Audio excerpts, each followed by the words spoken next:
Yo, what's going on, y'all? It's Combo Breaker 99. I'm back with another breakdown prediction video for this fight weekend coming up. Big flyweight fight that I'm looking forward to, Miranda Maverick versus Jillian Robertson. This is a big show improved fight for both fighters. They're both young. Jillian Robertson, I feel like she's the more seasoned veteran, on this level. But Miranda Maverick, she's a growing seasoned fighter in her own way. I think she's one of those budding, well-rounded fighters between her, Taylor Santos, and Manon Firo.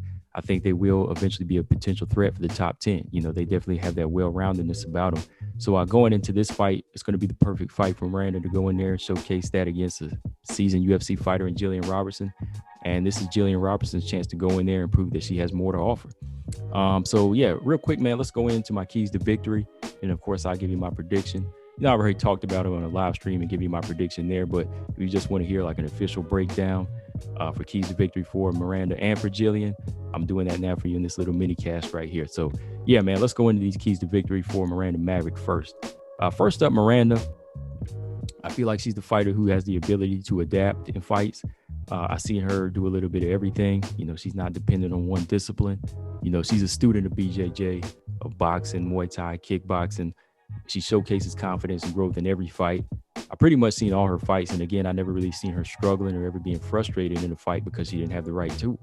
And going into this fight here, I think that against a fighter like Jillian Robertson, who's known for her ground game and as a dangerous submission artist, I see Miranda being prepared for everything. So real quick, man, let's go down the keys to victory for Miranda. First up, she's going to have to use her striking. I think she's much more confident and much more polished in her striking than Jillian Robertson. Even from day one in her MMA debut, looked more comfortable on the feet, fights out of the southpaw stance, has a very good jab that she can just, use to establish range, and she fires off some nice left hands, good left hands to get respect. She throws with good commitment. She knows how to turn her shots over. Very comfortable, so that's something she's going to need to do against somebody like Jillian Robertson that's coming in for takedowns. You're going to have to box them, step side to side, box some more, throw some kicks in there, throw some little kicks to the lead leg, and just step side to side very comfortably, which leads to my second key to victory is using angles. I think that against Liana Jojua, Miranda Maverick made a nice adjustment, and she was stepping side to side, using this little diagonal step that she used in some of her earlier fights, knows how to slip her head and get her head off the line and fire off little counter left hand straight down the middle. So angles are definitely going to be important to incorporate that into her striking. Third up is clinch work. As soon as Jillian goes in for a takedown, if she tries to shoot in for those underhooks, or if she tries to grab for a body lock, you got to move in, you got to grab those underhooks, and you got to get to working. You got to be first in the clinch to work. You got to maul her, make it physical, and you got to work those knees. You got to be able to throw her around a little bit, ragdoll her, same way Taylor Santos did. Prove that you're the more athletic fighter and the more stronger fighter to really get a point across. Fourth up is be physical. Be physical all around. If the fight goes to the ground, you got to be first. You got to get in there and work. You got to control the hips. You got to be in that guard working. You got to control the wrists of a fighter like Jillian Robertson. Same way Taylor Santos did. You got to put the knee in her face. You got to work at all times. You got to hit the body. You got to hit the head. You got to physically maul her and brawl her the same way she does. So you got to kind of turn the tables on a fighter like Jillian Robertson. I think that Jillian doesn't really have the core strength like Taylor Santos or Miranda Maverick. So I think going into this fight, if it gets physical on the ground, it will favor Miranda Maverick as long as she knows how to go straight to work. As soon as she gets into those clinches, just be physical and work. And fifth up, I'll say showcase those BJJ skills. People forget that Miranda Maverick has 5 submission wins on her record. Arm bars, rear naked chokes, crank choke. So she's going in there and submitted her opponents. When she gets to the ground, she's pretty good at fighting off of her back as well. She can fight in the guard. She can defend arm bars as well. She's very fluid on the ground. She only has 1 stoppage win with her hands, but if you look at her record, you can see that she knows how to submit people. She knows how to work on the ground as well. So if it goes to the ground, don't let Jillian Robertson dictate the pace. You got to go in there and showcase the ground skills as well. You got to grapple with her and find those openings. But, that's only if it goes to the ground. Showcase those skills only if it goes to the ground. And last up, I'll say set up submissions. Set up those submissions. Go in there, be the counter puncher, use your speed. And if she steps into something big, if you rock her and you take her down, then you close the show. Don't just take her to the ground and try to expect to submit somebody like Jillian Robertson. No, you got to hurt her first. When she gets to the ground, try to go in for that rear naked choke and then submit her in that fashion. Ground and pound, set up the submission again, get her to tap by ground and pound, by, rocking her on her feet, showcasing your elite striking, your better striking. And then after that, if you're able to hurt her, then you take her to the ground and you finish her off with ground and pound. So yeah, those are the keys to victory for Miranda Maverick. Just use her striking, angles, clinch work, be a physical fighter, similar to how Taylor Santos was. Showcase the BJJ skills if Jillian Robertson takes her down. And if she wants to submit her, set it up with counter punches and set traps. You got to beat her up, use ground and pound. And then if you can soften her up, that's when you're going for that submission win. All right, next up for Jillian Robertson. Now, Jillian Robertson, as we all know, the ground is her home, but this is a time for her to showcase more than just the ground game. Jillian Robertson, she's a tough, scrappy fighter. I've always said that, she's a very quick fighter on her feet. She's not afraid to fight, but she still got to add more to her game. I feel like with her heart and her killer instinct, she could very well be a good, solid inside fighter if she, would really work on her feet more so and not just focus on the ground. If she had the strike, and she could be a very good inside fighter. She would know how to work on her feet, the same way that she works on the ground. Because when she gets fighters on the ground, she lets her hands go. But she needs that confidence to let her hands go when she's on her feet. If she knows how to press in on fighters and be physical, put her head in the chest and just throw hands, I think she would be much more effective, not just the type of fighter just go in and shoot in for takedowns and have to always depend on the ground game. So this is a fight where she's going to have to showcase hands, let her hands go and commit. So first up, as far as her keys to victory, jab. Now, I know people are going to say she doesn't have striking, but she's going to have to work a jab. She's going to have to utilize a jab in this fight to set up takedowns. You got to throw Miranda Maverick off by landing good jabs.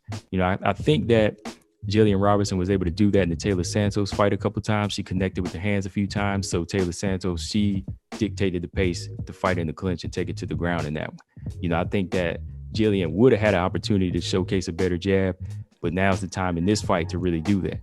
She has to go in there, establish a jab, set up takedowns with the jab. You got to go to the body, touch Miranda a few times. And if you're touching her, that's when you go in for the single leg. That's when you go in, when you start touching her and you start setting up right hands off the jab, that's when you go in there and you start trying to get that takedown. Second up, I'll say commit and connect. Goes back to her striking. You can't jab short. You can't throw the hook short. You can't throw the right hand short. You can't shadow box. You got to go in there, commit, fully extend those shots, and you got to connect. You got to make all those shots connect because you got to throw Miranda off her rhythm by connecting with shots. If she's going to think of the striking, she'll forget of the ground game, and that's when you take her down. So you got to commit and connect. Third, don't telegraph takedowns. I feel like Jillian Robertson has a habit of telegraphing some of her takedowns. She'll try to just shoot in desperately sometimes and go for the double leg, and fighters will just kind of step back, and they'll just either step back and they'll try to hit her to the face, or they hit her to the body and just kind of push her off. And sometimes it kind of leaves her vulnerable. So she needs to go in there and set up the takedowns off the jab. Don't telegraph takedowns. You can't just grab an arm and try to pull the fighter down. They're not going to go for that, especially a fighter like Miranda Maverick who has strength. Fourth up, mix it up. You got to go in there and mix it up. You got to mix in the strikes to the head, body, got to throw some kicks. You got to be unpredictable now. You got to go in there and be an unpredictable fighter. No more just shooting in for takedowns. You got to throw a little bit of everything, fight in the clinch, and use elbows. Fifth, take it to the ground and keep it there.